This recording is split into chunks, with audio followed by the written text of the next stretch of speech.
Hey movie buffs, let's take a trip back to 1980 with The Final Countdown, a super cool blend of sci-fi and war action that's not just your typical time travel flick. Released on July 25, 1980, and based on a story by Thomas Hunter and Peter Powell, this film features a decorated ensemble cast including Kirk Douglas, Martin Sheen, James Farentino, Catherine Ross, and Charles Durning. What's it all about? Imagine this: you're aboard the USS Nimitz, a powerhouse of a nuclear aircraft carrier just doing your thing in the Pacific Ocean. Suddenly, bam! A wild electrical storm hits, and next thing you know, you're thrown back in time to December 6, 1941. Yeah, the day before the infamous Pearl Harbor attack. What would you do? This is the crazy situation Captain Matthew Yelland, played by the legendary Kirk Douglas, and his crew find themselves in. They could totally change history with their futuristic tech, but should they? The common ethical questions regarding time travel set the stage for the drama of The Final Countdown, with Kirk Douglas, Martin Sheen, and the rest of the stellar cast debating whether to use the modern firepower of the Nimitz to stop one of the greatest tragedies in American history. Critics were split on The Final Countdown. Some appreciated the ethical debate, while others felt it was more like propaganda for the United States Navy, with the USS Nimitz taking more of a starring role than the actual movie stars. Fun fact: The Final Countdown was shot aboard the real USS Nimitz, with the film crew capturing footage of every inch of the famed warship. The makers of The Final Countdown received unprecedented access to the USS Nimitz and its crew, who acted as extras in the movie. This was at a time when the USS Nimitz was still an important part of America's defenses, something the filmmakers learned firsthand when they had to wrap up shooting early because the USS Nimitz got called to head off to the Middle East. Talk about a dramatic finish. While it wasn't a mega hit at the box office, pulling in just over $16 million on a $12 million budget, The Final Countdown is beloved by those who love military history and the up-close look at what was once the most technologically advanced naval vessel in the world, the USS Nimitz. The Final Countdown opened on July 25, 1980. The film holds a 52% critics score on Rotten Tomatoes and a 6.7 out of 10 rating from users on IMDb. Hey movie buffs, let's take a trip back to 1980 with The Final Countdown, a super cool blend of sci-fi and war action that's not just your typical time travel flick. Released on July 25, 1980, and based on a story by Thomas Hunter and Peter Powell, this film features a decorated ensemble cast including Kirk Douglas, Martin Sheen, James Farentino, Catherine Ross, and Charles Durning. What's it all about? Imagine this: you're aboard the USS Nimitz, a powerhouse of a nuclear aircraft carrier just doing your thing in the Pacific Ocean. Suddenly, bam! A wild electrical storm hits, and next thing you know, you're thrown back in time to December 6, 1941. Yeah, the day before the infamous Pearl Harbor attack. What would you do? This is the crazy situation Captain Matthew Yelland, played by the legendary Kirk Douglas, and his crew find themselves in. They could totally change history with their futuristic tech, but should they? The common ethical questions regarding time travel set the stage for the drama of The Final Countdown, with Kirk Douglas, Martin Sheen, and the rest of the stellar cast debating whether to use the modern firepower of the Nimitz to stop one of the greatest tragedies in American history. Critics were split on The Final Countdown. Some appreciated the ethical debate, while others felt it was more like propaganda for the United States Navy, with the USS Nimitz taking more of a starring role than the actual movie stars. Fun fact: The Final Countdown was shot aboard the real USS Nimitz, with the film crew capturing footage of every inch of the famed warship. The makers of The Final Countdown received unprecedented access to the USS Nimitz and its crew, who acted as extras in the movie. This was at a time when the USS Nimitz was still an important part of America's defenses, something the filmmakers learned firsthand when they had to wrap up shooting early because the USS Nimitz got called to head off to the Middle East. Talk about a dramatic finish.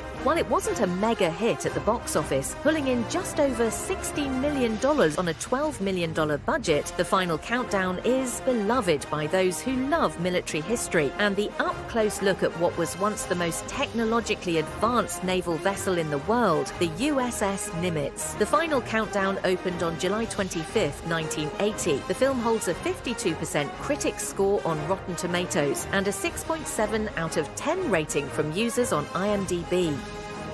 Hey party people, have you ever stumbled upon I Go Pogo? We're diving back to a wacky 1980 gem where Pogo Possum and his critter squad turn the political scene on its furry head. It's based on Walt Kelly's comic strip, which was sharper than a porcupine's backside at a balloon party, blending political jabbery with swampy shenanigans in the Okefenokee swamp. So gather round for the lowdown. Pogo, the cool as a cucumber possum, suddenly finds himself running for president.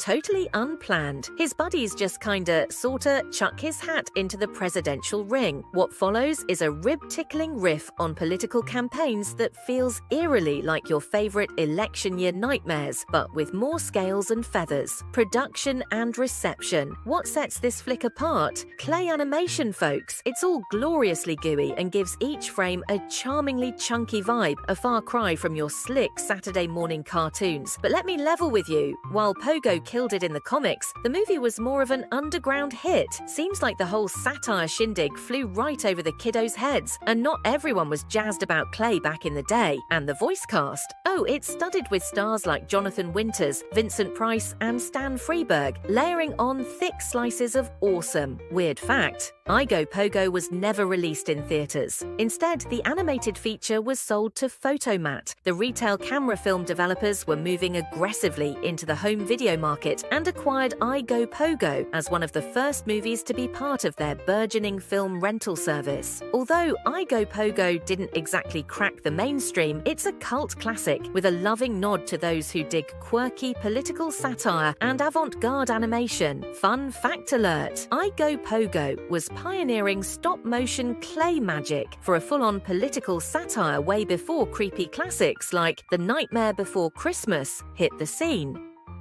Hey film buffs and comedy lovers, get ready to dive into the quirky, boundary-pushing world of Loose Shoes. Loose Shoes was a loose series of comedy sketches that send up various different styles of movie, from the revenge action of Billy Jack to the prison movie to the traditional biopic. In between the fake movie trailers are musical parodies and comedic theatre announcements. So why the title Loose Shoes? Well, the title actually springs from a controversial quote by Earl Butz, transforming his offensive remark into a humorously edgy 5-minute song in the style of Cab Calloway. Critics love to hate this movie. They unleashed some savagely hilarious reviews that are often funnier than the film itself. Curious? A couple of fun examples. Critic Patrice Smith wrote, "Loose shoes without soul, only a heel would enjoy it." Critic Peter Nelson wrote, "First of all, I will fight anyone who says Loose Shoes is a good movie." Critic Bruce Williams wrote, "Mercifully, the film only lasted about an hour and a half, minimizing the potential for brain damage." Click the link to see more of the critical roast fest. Oh, by the way, trying to pinpoint this movie's release date is like trying to find a needle in a comedic haystack. Good luck. The film has no Rotten Tomatoes score and a 4.6 out of 10 on IMDb. Hey movie buffs, have you ever heard of Raise the Titanic? It's a wild ride of a film from 1980 based on Clive Cussler's novel. Imagine this.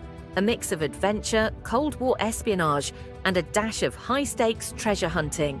The whole thing kicks off with a covert US government project aiming to create an unbeatable defense system. But there's a catch. They need a rare mineral believed to be aboard the sunken RMS Titanic. So, who do they call? Dirk Pitt, a gutsy adventurer played by Richard Jordan, who leads the charge to fish out the Titanic from the icy depths of the Atlantic. And talk about a star-studded lineup.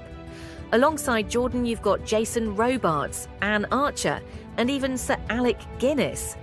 Now, despite all the cool undersea action and high-tech wizardry, this movie didn't exactly make waves at the box office. It sunk nearly $40 million into the production, thanks to some super ambitious special effects, but only managed to scrape up about $7 million. Even Jason Robards joked that the best part of working on this film was the paycheck. Critics weren't thrilled either, calling it a bit slow and comparing it unfavourably to the book. Even the author, Clive Cussler, wasn't a fan of how his story got translated to the screen. And get this, to bring the Titanic back to life, the crew built one of the biggest water tanks ever, right in Malta. They constructed a gigantic scale model of the Titanic, all to nail those epic scenes of the ship emerging from the ocean. But despite these jaw-dropping efforts, the film's budget ballooned, ironically costing more to raise a fictional Titanic than what the real ship cost back in 1912. So whether you're in it for the wild history or just curious to see a piece of classic movie flop history, Raise the Titanic is one for the books. It premiered back on August 1st, 1980, and if you're up for a dive into some classic cinematic waters, why not give it a watch? Who knows, you might just find it to be a submerged treasure. Raise the Titanic was released on August 1st, 1980. The film holds a 38% critic score on Rotten Tomatoes and a 5.2 out of 10 rating from users on IMDb. Hey, movie buffs and Peter Sellers fans, let's talk about The Fiendish Plot of Dr. Fu Manchu. This 1980 flick was directed by Piers Haggard and featured the legendary Peter Sellers, who not only starred in it, but also co-directed. Get this, it was his last movie before he passed away that very year. So here's the scoop. The film spins around the infamous Dr. Fu Manchu, who's like super old. We're talking 168 years, folks. Played by Peter Sellers himself, this Chinese supervillain is desperate to keep kicking. He needs his secret elixir of life, but oops, it gets destroyed. What's a bad guy to do? Steal the crown jewels of England, 'cause why not? They supposedly have some magical powers to help him whip up a new batch of his life-extending potion. But wait, there's a twist. His arch-nemesis, Nayland Smith, yep, also Sellers, a savvy Scotland Yard detective, is on a mission to stop him. Behind the scenes on The Fiendish Plot of Fu Manchu has far more twists and turns than the parody on screen. Multiple directors were hired and fired. Sellers fought with and fired director Piers Haggard. It wasn't until Sellers' wife, Lynn, was brought in as a producer that the film actually got finished with Sellers directing scenes after principal photography was already complete, overseeing the edit of the movie and the film score. It's reported that he was working 16-hour days trying to finish the movie. He would never find out what people thought of the movie. Sellers passed away just weeks before the movie was released. On the bright side, he didn't have to see critics tear the movie apart with a series of negative reviews that were likely toned down out of respect to his recent passing. The Fiendish Plot of Dr. Fu Manchu dropped in theatres on August 8, 1980. Not only was it met with critical derision, it was met with protests from Asian Americans who found the film's stereotypes offensive. So there you have it. A film that's as notorious behind the scenes as it is on screen. If you're a fan of Peter Sellers, perhaps just pretend that his Oscar-nominated role in Being There was his actual swan song. Hey everyone, ever caught the crazy glitz of Xanadu? This 1980 flick mixes romance, fantasy and lots of disco. Directed by Robert Greenwald, it features Olivia Newton-John lighting up the screen alongside Michael Beck and the legendary Gene Kelly in his final role. The name Xanadu, it's all about a magical spot for those who dream big, inspired by that ancient city in Samuel Taylor Coleridge's poem Kubla Khan. So what's the scoop on the movie? Well, we've got Sonny Malone, played by Michael Beck. He's this artist guy feeling totally stuck. Enter Kira, that's Olivia Newton-John, a gorgeous and mysterious woman who just so happens to be a muse. Yeah, like one of those 9 muses from Greek mythology. She sparks his creativity again, and together with Danny Maguire, Gene Kelly, a former big band leader, they set up a roller disco nightclub called Xanadu. But here's the twist. Kira is an immortal muse, which means falling for Sonny is a big no-no. The tunes in this movie are absolute bangers. The soundtrack, whipped up by Electric Light Orchestra and John Farrar, includes hits like Magic and Xanadu by Olivia Newton-John and Electric Light Orchestra, plus All Over the World by Electric Light Orchestra. Though the movie didn't kill it at the box office, these tracks rocked the charts globally. Despite getting a cold shoulder from critics for its wild plot and lavish style, Xanadu managed to charm its way into the hearts of fans, securing a cult following. And get this, Xanadu eventually hit Broadway in 2007 with a musical that both roasted and toasted the original movie's extravagant flair. A cool tidbit, Gene Kelly, though he had hung up his acting boots, couldn't resist tapping back in for Xanadu. Huge fan of Olivia Newton-John, he choreographed his own dance scenes. His duo tap dance with Newton-John in a throwback 40s nightclub scene is totally iconic, paying homage to his smashing Hollywood musical legacy. If you've missed this gem, or it's time for a rewatch, Xanadu promises a roller disco adventure that's part quirky, part enchanting, and totally unforgettable. Slide into this retro fantasy and let the muse take you away. Xanadu was released in theatres on August 8, 1980. The film holds a 32% critics score on Rotten Tomatoes and a 5.3 out of 10 from users on IMDb. Want to know what critics in 1980 had to say about Xanadu? Hit the link in the description for more.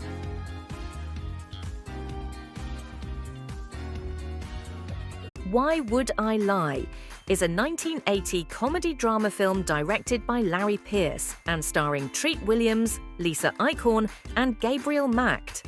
The film is based on the novel The Fabricator by Hollis Hodges. The story centers around Cletus, played by Treat Williams, a charming pathological liar who works as a social worker.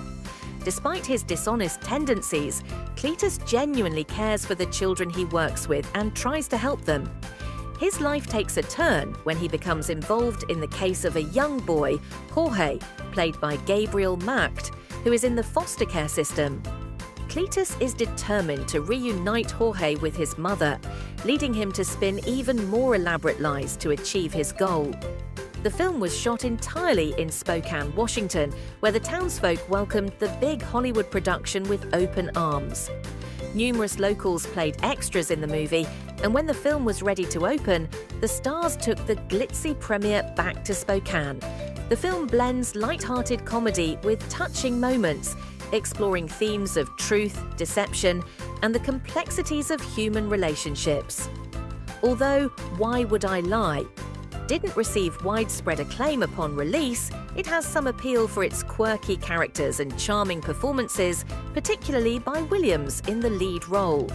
While it may not be widely remembered today, the film stands as an interesting entry in early 1980s cinema with a mix of humour and heart. A little-known fact about Why Would I Lie is that it marked the film debut of Gabriel Macht, who played the young boy Jorge. Macht, who was only around 8 years old at the time, later became much more famous for his role as Harvey Specter in the hit TV series Suits.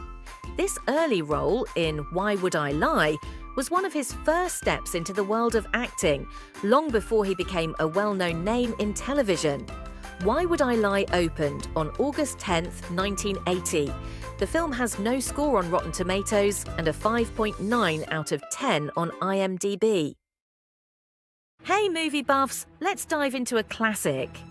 The Kidnapping of the President is a gripping political thriller from 1980, directed by George Mendeluk. It's a rollercoaster of intense scenes based on Charles Templeton's novel from 1977. So if you love edge-of-your-seat action, you're in for a treat. What's it all about? Imagine this. The US president, played by the talented Hal Holbrook, is making a public appearance in Toronto. But things take a wild turn when a cunning South American terrorist named Roberto Assanti, a stellar performance by Miguel Fernandez, decides to kidnap him. Assanti's not messing around. He demands a huge ransom and threatens to off the president if he doesn't get what he wants. And to crank up the tension, he locks the president in a booby-trapped armored car. Talk about high stakes. But here comes the hero, Secret Service agent Jerry O'Connor, played by none other than William Shatner. This guy is all about saving the day, tackling the technical nightmares of disarming the vehicle and dealing with all the political drama as the clock ticks down. Who else is in it? Hal Holbrook as President Adam Scott, William Shatner as Jerry O'Connor, the kick-ass agent, Miguel Fernandez as the bad guy, Roberto Assanti. Ava Gardner lights up the screen as the Vice President's wife, Beth Richards. So why watch it? This movie is a nail-biter, filled with Cold War vibes. Think terrorism, political chaos, and the heroism of those trying to keep it all together. The film was made on a modest budget of $3.5 million, cleverly offset by Canadian tax breaks thanks to its Toronto setting and Canadian connections, like superstar William Shatner. Though it wasn't a blockbuster hit, the kidnapping of the president stands out in the thriller genre for its suspense and solid performances, especially by Shatner and Holbrook. Fun fact, this flick put Toronto on the map as a film location, way before it became known as Hollywood North. Released on August 15, 1980, the movie rocks a 5.3 rating on IMDb. No Rotten Tomatoes score yet, but hey, give it a watch and see for yourself why it's a must-see for thriller fans. Hey all you road warriors and comedy junkies, strap in and hold on to your hats because Smokey and the Bandit 2 is crashing back into your life like a semi-truck full of fireworks. Directed by the stuntman-turned-director Hal Needham, this sequel brings back the good old fast-driving, wisecracking gang from the original 1977 hit. Get this, Bandit, played by the mustachioed maestro Burt Reynolds, has hit a rough patch, lounging around like yesterday's laundry. But fear not. Big Enos and Little Enos, the ultimate double trouble duo, are here to drag him back for another ridiculous, rule-breaking road trip. This time, it's not just any cargo. It's a freaking elephant they need delivered to Texas. Why? Because why not? Along for the ride are Snowman and Frog, and you better believe Sheriff Buford T. Justice, played by the one and only Jackie Gleason, is still hot on their heels like a dog on a sausage. Expect a wild ride with more cop cars spun out than at a donut shop parking sale. Sure, Smokey and the Bandit 2 didn't charm the critics' pants off like the first Joyride did, but it made a decent pile of cash though, and kept plenty of us entertained with its loopy logic and high-octane antics. The film grossed over $66 million that would be over $233 million today. Fun behind-the-scenes tidbit, the elephant, supposedly a delicate female named Charlotte, was actually a male named Cora. Movie magic had to work overtime, hiding his, manly features to keep the story believable. Talk about a big cover-up job. Did you know? The crew literally brought down the house, or should we say roller coaster. They demolished a real, condemned roller coaster for one of the film's crash-tastic scenes. Now that's commitment to destruction. By the way, did you know that there is a bizarre piece of Smokey and the Bandit 2 lost media? Click the link in the description for that bizarre story involving Burt Reynolds, roller skates, and a pig. Smokey and the Bandit 2 was released on August 15, 1980. The film holds a 25% critics rating on Rotten Tomatoes. Hey, hey, hey! Forget everything else and tune into this. Those lips, those eyes. This isn't just any flick, it's a delightful romp through the high drama world of summer stock theatre, where the backstage antics are hotter than the spotlight. Enter Artie Shoemaker, played by the ever-charming Thomas Hulse, the guy who rocked as Mozart in Amadeus. Artie's just a backstage boy with dreams bigger than his dad's disdain for the arts. And then there's Frank Langella as Harry Crystal, a seasoned actor who's part mentor, part walking disaster, and a whirlwind of dramatic flair that'll have you in stitches.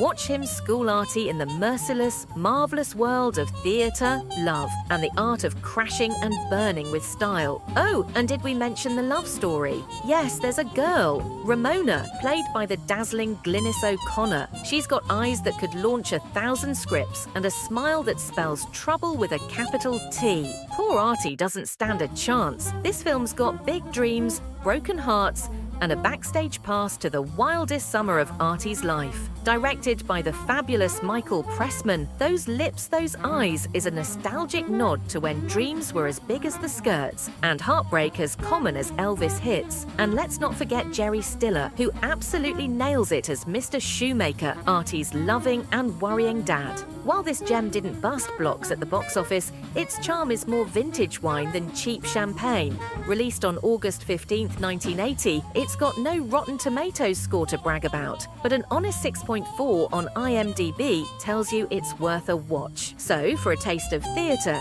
tumult, and those tear-jerking moments of young love, grab your popcorn and catch those lips, those eyes. It's more fun than dropping your script in the middle of a live performance, because life's too short for boring movies. Hey movie buffs, dive into the nostalgic vibes of the 1970s with Willie and Phil, a romantic drama that's all about love, friendship, and the complexities that come with it. Directed by the talented Paul Mazursky, this film draws its inspiration from the French classic Jules and Jim. It's a story that'll tug at your heartstrings and make you think about the bonds we form. Set against the bustling backdrop of New York City, the film follows two buddies, Willie Kaufman and Phil D'Amico. These guys are as different as chalk and cheese, but they hit it off after meeting at a movie screening. Things get a bit complicated, though, when both fall head over heels for the same woman, Jeanette. Played by the charming Margot Kidder, she's a catch that turns their world upside down. Paul Mazursky once said in a chat with Roger Ebert, "Men will always be boys in love affairs, I sometimes think." And boy, does this film prove that. It's a rollercoaster ride of emotions as Willie, Phil and Jeanette figure out their relationships against the ever-changing 70s scene. Despite being a big project for Mazursky, with a hefty budget and high hopes, Willie and Phil didn't smash the box office, but it did win over some critics with its heartfelt performances and unique direction. It's kind of a cult classic now, especially if you're into that bohemian, free-spirited vibe of the era. Fun fact, did you know this film was one of Margot Kidder's first big roles after she soared as Lois Lane in Superman? Even though it didn't rake in the big bucks like Superman did, it remains a noteworthy film in her career. Also, a little drama behind the scenes. John Hurd was originally cast as Phil, but got replaced early on by Ray Sharkey. Talk about some off-screen plot twists. So, if you're into films that explore deep themes with a touch of European flair, give Willie and Phil a watch. It's like stepping into a time machine and exploring the complexities of love and friendship through a retro lens. Released back on August 15th, 1980, it's a gem that reflects its time, but still resonates today. Hey action fans, have you caught The Octagon? It's one of those classic Chuck Norris movies that helped boost him to action hero fame in the 80s. Directed by Eric Carson, this blend of martial arts, action and suspense dives deep into a world of ninjas and terrorism. So here's the scoop. Chuck Norris plays Scott James, a retired martial artist with a haunted past. His half-brother Seikura, played by Tadashi Yamashita, has turned into a big-shot ninja leader. Talk about family drama. When Scott gets roped into stopping some international terrorists trained as ninjas, things get really twisted. These terrorists are no joke. They've been trained in a secret camp by none other than his estranged bro. The movie's got Scott grappling not just with these lethal ninjas, but also wrestling with his own inner demons. The film even throws in some cool voiceovers that let us peek into Scott's troubled thoughts. Ninjas were pretty new to us in the West back in the early 80s, and this film was all over it. Expect lots of intense hand-to-hand combat, sneaky ninja moves, and some serious weapon action.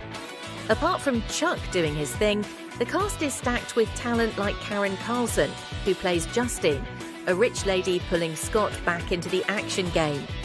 Lee Van Cleef stars as McCann, Scott's old mercenary buddy, while Art Hindle tags along as AJ, another martial artist pal.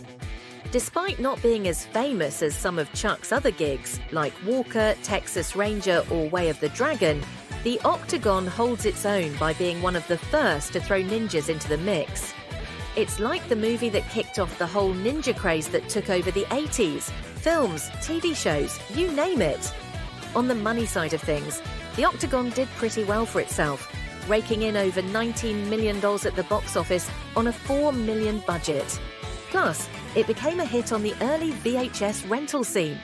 Released on August 22, 1980, the film may not impress every critic, sitting at a 25% on Rotten Tomatoes, but it's got a decent fan score of 5.1 on IMDb. Hey there, horror fans! Want to take a trip back to the early days of slasher flicks? Let's talk about He Knows You're Alone, a classic from 1980 that really set the stage for some of your favourite screamfests. Here's the scoop: meet Amy Jensen, played by the lovely Caitlin O'Heaney. She's all set to walk down the aisle, but she's got a creepy follower. Ray Carlton, a killer with a broken heart, is on a revenge spree, targeting brides-to-be. Poor guy was dumped and never quite got over it. Played by Tom Rolfing, Ray makes it his mission to stalk Amy, turning her pre-wedding bliss into a total nightmare. Who's who? Caitlin O'Heaney rocks it as Amy, our bride-to-be. Don Scardino brings it as Marvin, the ex trying to do right. Tom Rolfing is seriously spooky as Ray, our wedding crasher. And hey, did you know this flick features Tom Hanks in his very first movie gig? Yeah, he's Elliot, a philosophy nerd trying to woo one of Amy's pals. Even in this small part, Tom's charm totally shines through. Now, get this. The movie was shot on a tight budget of just $250,000, but pulled in almost $5 million at the box office. Talk about a killer success. If Armand Mastroianni's name rings a bell, it's because he's related to the legendary Italian actor Marcello Mastroianni. How cool is that? Why, it's a big deal. While He Knows You're Alone might not be as iconic as Halloween or Friday the 13th, it's got a solid spot in the hearts of slasher buffs. It sticks to some classic tropes like the final girl and uses suspense to keep things edgy rather than just splashing gore everywhere. Here's a fun fact. The movie was first dreamed up as a sequel to Halloween, but when those plans fell through, the creators spun it into this standalone fright fest that still nods to its John Carpenter roots. Released on August 29, 1980, the film is a must-watch if you're into the origins of slasher cinema. Critics on Rotten Tomatoes gave it a 30%, and it scored a 5 out of 10 on IMDb from viewers. Ever thought about what it's like to lead a life of crime? Well, John McVicar could tell you all about it, but the catch? Being a thief is a terrific life. The trouble is, they put you in jail for it. Catch the wild story of John McVicar, a notorious British criminal from the 60s, in the gritty crime drama film McVicar. Released in 1980, this movie dives deep into the real-life events of armed robberies and the harsh reality of the British penal system. This intense film follows McVicar, portrayed by Roger Daltrey, the rockin' lead singer of The Who, through his rough time in prison all the way to his daring escape and the dramatic betrayal that sent him back to jail. The movie features some solid performances. Roger Daltrey nails it as John McVicar. Him being part of the project spiced things up, given his superstar status. Adam Faith lights up the screen as Walter Probyn, a key player in McVicker's escape plan. Cheryl Campbell, as Sheila McVicker, shows the emotional rollercoaster of being the criminal's wife. Directed by Tom Clegg and based on McVicker's own book, this film has that authentic touch, painting a vivid picture of the criminal life and the tough times inside British jails back in the day. Plus, The Who was behind the production, and they even threw in some tracks for the soundtrack, with Daltrey rocking a solo number, Free Me. Post-crime, John McVicker turned his life around and became a respected journalist. Talk about a plot twist. McVicker became the poster boy for rehabilitation after he spent his second stint in prison writing his soon-to-be best-selling memoir, McVicker by Himself. But that part of the story is not in the movie. Rather, McVicker ends with John McVicker back behind bars. This led some critics to accuse the movie of glorifying McVicker's criminal antics and anti-authority attitude over the story of his rehabilitation. McVicker was released on August 29, 1980. The film has no score on Rotten Tomatoes and a 6.7 out of 10 from users on IMDb.